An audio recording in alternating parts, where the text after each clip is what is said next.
대왕의 피라미드와 스핑크스를 보러 가는 날입니다. 후르가다에서 카이로의 외곽에 있는 기자 피라미드 지구까지는 5시간 반 정도가 소요됩니다. 가는 길 오른쪽으로는 홍해가 펼쳐집니다. 정확히는 수에즈만입니다. 수에즈 하면 당연히 홍해와 인도양을 지중해와 이어주는 수에즈 운하가 떠오릅니다.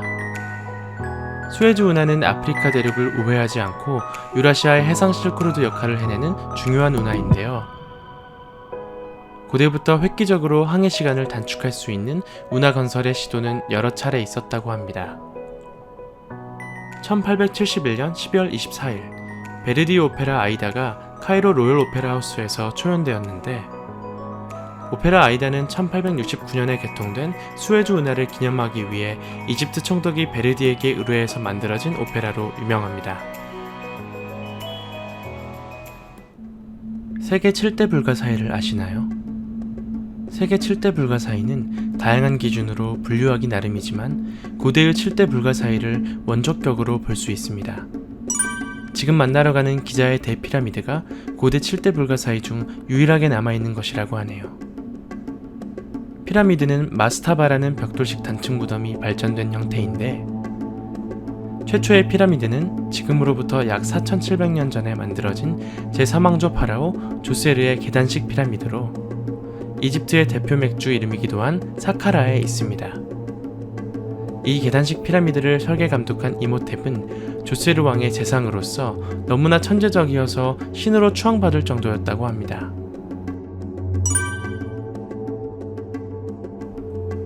영화 미이라에서 이모텝이라는 인물의 모티브가 되었지만 영화적 허용과 허구로서 이름만 빌린 것으로 보입니다. 역사적으로 보면 안악수나무와 이모텝은 수천 년 차이가 나고, 안악수나무는 투탕카멘의 누이이자 아내였으니까요.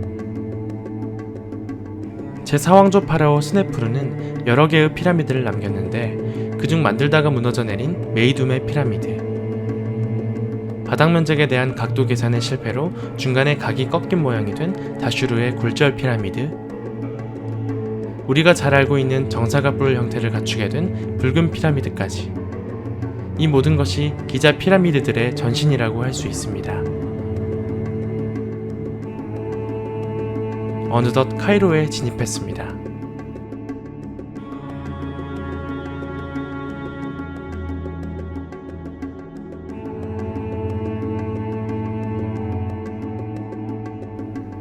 저 멀리 피라미드의 꼭대기 부분이 빼꼼 보입니다.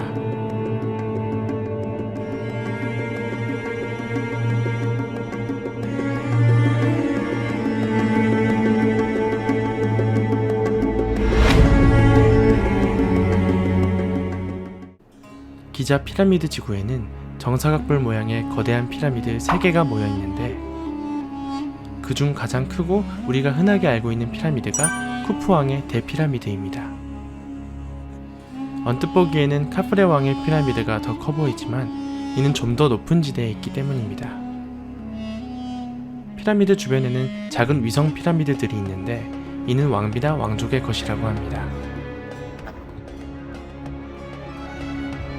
쿠푸왕의 대피라미드 바로 앞입니다. 대피라미드의 높이는 원래 146m였으나 꼭대기 부분이 허물어져 지금은 138m입니다. 와, 정말 크죠? 크다는 말밖에 안 나옵니다. 신석기 시대가 끝난 직후인 기원전 2550년 무렵에 어떻게 이런 거대한 건축물을 쌓아 올릴 수 있었을까요? 수많은 가설이 제기되고 있지만 아직도 정확한 건축 방법에 대해서는 추측만 할 뿐입니다. 평균 무게가 2.5톤인 약 230만 개의 돌을 쌓아 올렸고, 밑단의 큰 돌 중에는 사람의 키를 넘는 것도 있습니다. 쿠푸왕의 대피라미드가 특별히 유명한 진짜 이유는 수학적으로 매우 정교하게 만들어졌기 때문입니다. 정사각형인 밑면의 각면은 정확히 동서남북을 향하고, 각 밑변의 길이도 4.4cm의 오차뿐입니다. 기조 부분도 2.1cm밖에 안 되는 오차로 수평을 이루며, 내 모서리 또한 정확한 직각을 이룬다고 합니다. 지금으로부터 약 4,500여 년 전에 어떻게 이렇게 치밀한 계산과 건설을 할 수 있었는지 외계인이 만들었다는 가설이 괜히 있는 게 아닌 것 같습니다. 바로 근처에 대피라미드보다 살짝 작은 카프레 왕의 피라미드가 있습니다. 원래 피라미드는 전체가 고운 화장석으로 매끈하게 덮여 있었는데 카프레 왕의 피라미드 윗부분에서 그 흔적을 찾아볼 수 있습니다. 피라미드를 덮고 있던 화장석들은 세월이 지나면서 풍화된 것도 있지만 훗날 이슬람 시대 때 모스크나 집을 짓기 위해 건축 자재로 뜯겨 쓰였다고 합니다.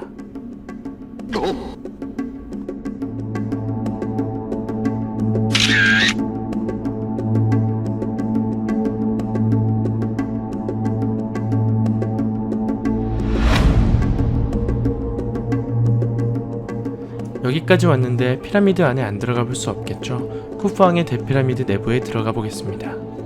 지상에서 17m쯤 높이에 원래의 피라미드 입구가 있는데 지금은 막아놓아 드나들 수가 없고 현재 사용하는 입구는 원래의 입구보다 10m 정도 아래에 위치하는데 이 입구는 9세기 이슬람의 제7대 칼리프인 알-마문이 도구를 위해 뚫어놓은 입구입니다.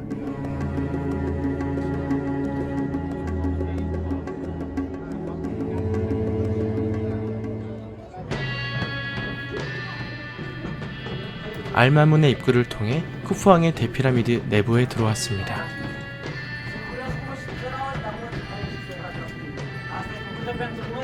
매우 좁고 가파른 긴 통로를 계속해서 올라갑니다.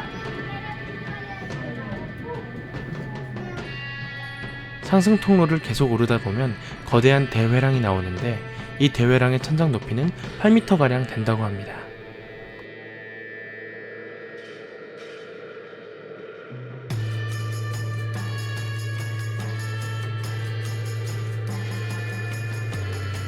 대회랑을 지나 왕의 묘실에 도착했습니다. 습하고 더운 공기가 온몸을 감쌉니다. 허무할 정도로 빈 석관 외에는 아무것도 없습니다. 그 흔한 벽화 한 점 찾을 수 없었습니다. 피라미드의 중심인 왕의 묘실에는 두 개의 통풍구가 있는데 신기하게도 하나는 오리온 자리와 정확히 배열되고 다른 하나는 북극성과 정확하게 배열된다고 합니다. 사후 영생을 꿈꾼 파라오의 영혼이 통풍구로 빠져나가 하늘의 별이 된다고 믿은 것일까요? 쿠프왕의 미라는 어디에 있을까요? 대회랑을 지나서 왔던 통로로 다시 돌아갑니다. 피라미드를 드나드는 통로는 이 좁은 통로 하나뿐이어서 입장객과 퇴장객이 겹치는 순간 곤란해집니다. 그래도 잘도 탈출했습니다. 쿠프왕의 피라미드 바로 뒤편에 있는 태양의 배 박물관에 잠시 들러줍니다. 태양선은 태양실 라가 타고 다니던 배로 라는 태양 그 자체로 여겨지며 낮과 밤을 관장합니다. 1953년 피라미드 근처의 모래 속에서 해체된 태양선이 발견됐는데 이 거대한 태양선은 14년에 걸쳐 복원됩니다. 죽은 파라오가 내세에 도달하기 위한 배였거나 종교의식을 행하던 배로 추정된다고 하는데 내세를 위한 배를 만들어 피라미드 근처에 같이 묻어주었다니 고대 이집트의 스케일은 역시 남다릅니다.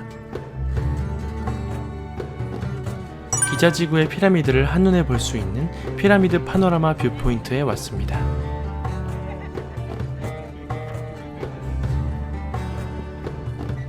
정면에 보이는 것이 카프레 왕의 피라미드, 왼쪽으로 쿠프 왕의 대피라미드, 그리고 오른쪽으로 멘카오레 왕의 피라미드가 있습니다.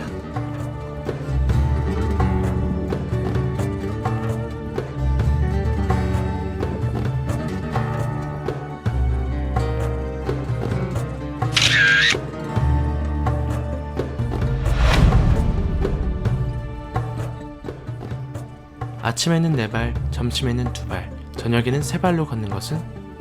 정답은 인간이죠. 오이디푸스가 정답을 맞히자 괴물 스핑크스는 굴욕감에 자살합니다.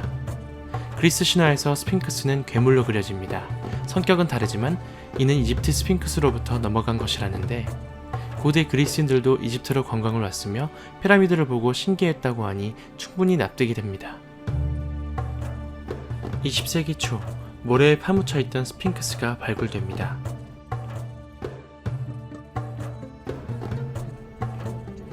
카프레 왕이 피라미드를 축조하며 만든 것으로 추정되며 카프레 왕으로 추정되는 얼굴 모양의 사자의 몸을 하고 있습니다.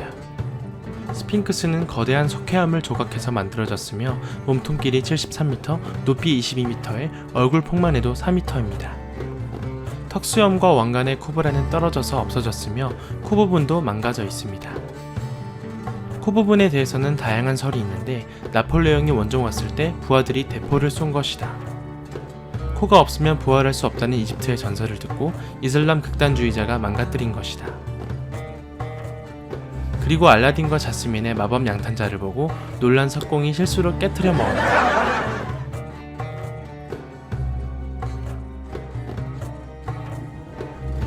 아수안 하이템의 건설로 지하수 수위가 높아지면서 지표의 염분이 올라와 스핑크스의 갈라진 부분을 더 악화시키는데 5천년 가까이 잘 보존되어 온 스핑크스가 머리가 떨어질 위험에 처해 있다고 하니 안타까운 마음입니다. 매체로만 접하고 상상만 해왔던 피라미드와 스핑크스를 실제로 보다니 여행 당시에도 너무 어안이 벙벙해서 현실감이 없었는데 편집하면서 다시 봐도 내가 진짜 저길 다녀왔나 싶습니다.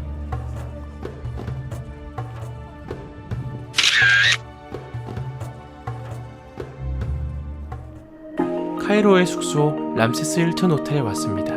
첫날 이집트 박물관에서 보이던 꽤 높은 호텔입니다. 36층 규모의 힐튼 체인 호텔로 나름 5성급입니다. 오래되어 낡은 부분들이 클래식하게 느껴집니다. 카지노도 있고 나일강과 카이로 시내가 내려다 보이는 라운지 바도 멋있었습니다. 람세스 힐튼의 방은 어떨까요?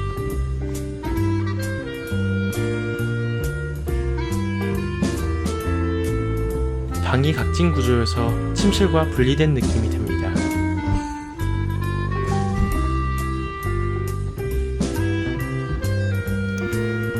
카이로 시티뷰네요.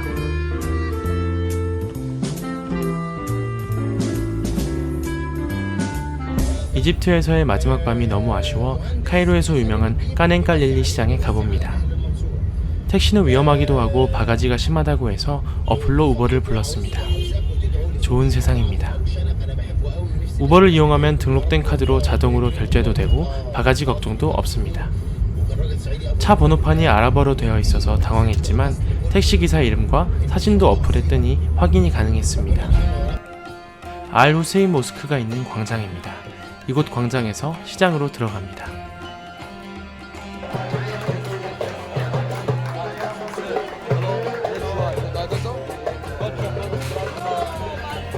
동영상을 찍느라 입구에서 다시 들어왔더니 저렇게 반갑게 맞아주네요.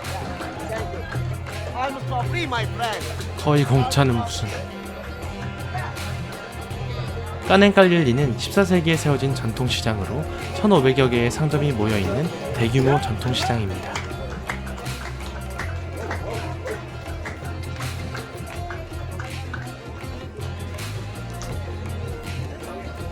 정찰제이면서 가격도 너무 착한 기념품 샵이 있다고 해서 묻고 물어서 찾아갔습니다. 가게 이름은 조르디, 한국어도 보입니다. 가게 내부는 매우 협소했지만 나름 웰컴 드링크도 내주시고 가격이 진짜 너무 착합니다. 오길 너무 잘한 것 같습니다.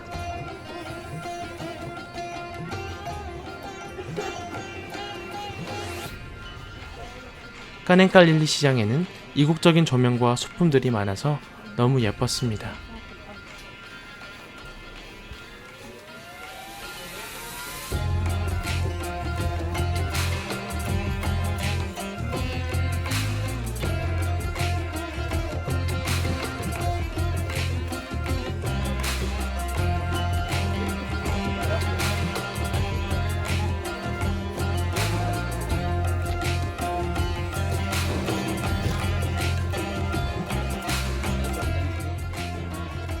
호텔로 돌아와 여정을 돌아봅니다.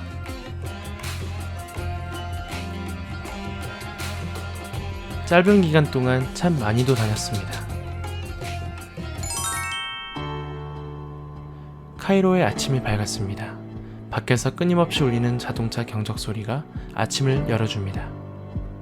그동안 조식은 일정 때문에 거의 밀박수로 대신해서 이렇게 제대로 된 조식이 너무 반갑습니다. 특히 과일 주스가 신선했습니다. 아침을 먹고 잠시 호텔 주변을 산책합니다. 횡단보도는 당연히 없고 이 찻길 한번 건너는데 5분이 걸렸습니다. 그마저도 현지인이 건널 때 따라 건너서 건널 수 있었습니다. 산책하는 동안 잠시 인도 바라나시에서의 공포가 떠올랐습니다.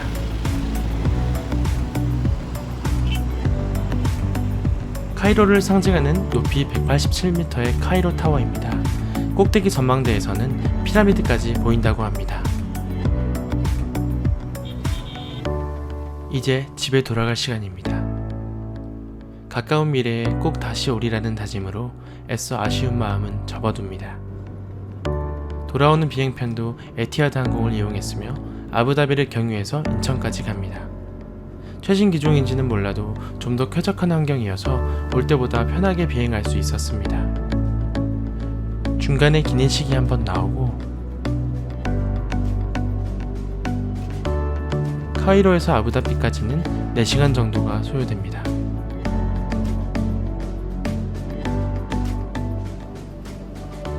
아부다비 국제공항에 도착했습니다.